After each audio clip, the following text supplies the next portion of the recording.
বাবা মোল্লার মনে হয় করোনা হয়েছে তো কাচ্ছ আরে কোথায় মোল্লা সাহেব আমি আসতেছি ছাদের মোল্লা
আমার মাজার আশকল খুলে গেছে।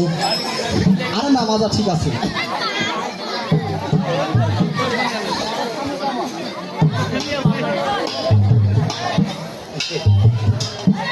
মোল্লা সাহেব ওই যে আপনার লাঠি পড়ে গেছে তা আপনি হাস্য হাস্য করছেন কেন? আরে খাসা খাসা করছি তো হুদু হুদু নাকি প্রচুর ঠান্ডা লাগছে। আরে প্রচুর ঠান্ডা নয় বলুন প্রচুর ঠান্ডা লেগেছে। ওই তো হেঁটে রাখছে কিভাবে লেগেছে? আরে কই না সেদিনকে বিয়ে করছে একখান ফুসফুসে খুশা হ্যাঁ ওই শালার ওই বউ খালি মুইতে করে বাইসছে শোকের মধ্যে ভরিয়ে গেছিলাম। ও আপনি বাইশে যান নাই তো? বাইসে যায়নি নাকের মধ্যে গেছে। নাকের মধ্যে গেছে যাক বেশ ভালো হয়েছে। শোনেন মোল্লা সাহেব আপনাকে এখানে ডাকা হয়েছে বিবাহ পড়াতে। আরে হয় বিবাহ তো পড়াবো ক্যালকা পারেন না না আপনার আবার ক্যালকা আছে। আমার ক্যালকার মধ্যে আমার ছোটটা লাথি আছে। আপনার ছোটটা লাথি লাতি হ্যাঁ লাতি নয় নাতি ভাই নাতি ভাই ওই তো নাতিন ভাই হ্যাঁ নাতি ভাই আছে ওই হেইটা